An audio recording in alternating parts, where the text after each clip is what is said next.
Good Saturday afternoon, Wright Gasway here in the 24-hour newsroom. Thanks for joining us for our digital update here at 5 o'clock. We're live on our digital platforms, our Roku app, our news app, our website, as well as on Facebook. If you're on Facebook, feel free to jump in there and ask some questions. I'll get back to those towards the end of this little digital newscast. We begin with weather. It's been the story for the last several days. We've been watching that wet weather throughout the week, trying to keep you guys ahead of these storms. A lot of our viewers did send some pretty incredible footage of what storms in the area did yesterday. That includes some flooding here in Savannah and then strong winds in other parts of the viewing area.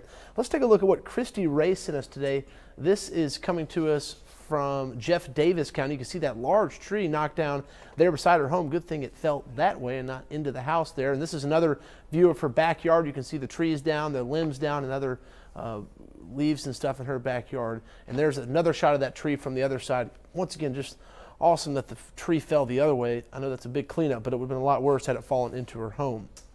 Here's some good news for those of us living in Savannah on the crime beach. Police Chief Mark Revenue says crime dropped almost 20% in 2018 in the city. The chief of the Chatham County Police Department, Jeff Hadley, also had some good news with people in the county. They've seen a 5% decrease in overall crime. However, not all crime numbers are decreasing in the city and the county. For SPD, aggravated assaults without guns increased almost 20% this year, and at CCPD, they've seen more car break-ins so far in 2018. Both chiefs took the opportunity to speak on why they think those numbers are changing. Take a listen. We've instituted many programs to identify the worst offenders in our community, and we've also offered resources to some of the people who need help to get them out of the lifestyle of gangs and other stuff. So again, all of these are little pieces of the big picture of making Savannah a better place and a safer place. We've instituted many programs to identify the worst offenders in our community, and we've also offered resources to some of the people who need help to get them out of the lifestyle of gangs and other stuff. So again, all of these are little pieces of the big picture of making Savannah a better place and a safer place. It's always hard to kind of put your finger on exactly why, trends or crime trends down and sometimes upward. I certainly like to think that our presence in our areas does make a difference. To see the full list of crime stats from both departments, just head over to our website, WTOC.com. We'll also have more tonight on the news at 6 o'clock. Chatham County police officers found human remains near Old Fort Jackson. Police detectives and forensics units were around the area at about 6:45 last night. They say the remains looked like they'd been there for quite some time, and they were spread out over several feet. The coroner's office did collect those body parts. A county spokesperson says the investigation is ongoing and further comments cannot be made until the investigation is complete. Once again, we don't really know what they found out there. As soon as we find out more about that, we'll of course pass that along to you. A traffic alert for those of you driving in Effingham County this weekend. The Georgia Department of Transportation will close down the State Route 17 and Blue Jay Road intersection through the weekend.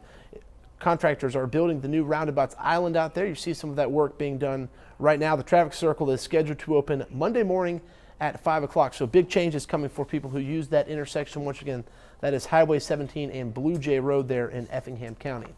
Happening right now, Vice President Mike Pence is in Georgia. He's in Macon actually campaigning for Brian Kemp ahead of next week's runoff election. Here's some video from that rally before it started.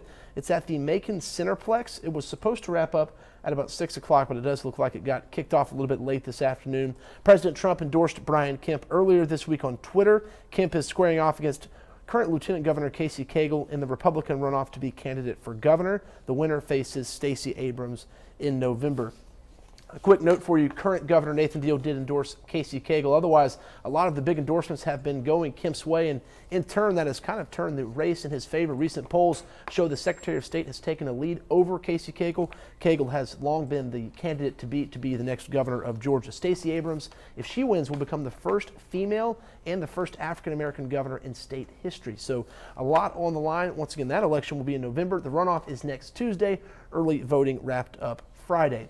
Tonight at 6, we have a lot for you, 6 and 7. Harley Strickland is out in the community talking to people affected by the flooding waters in Savannah yesterday.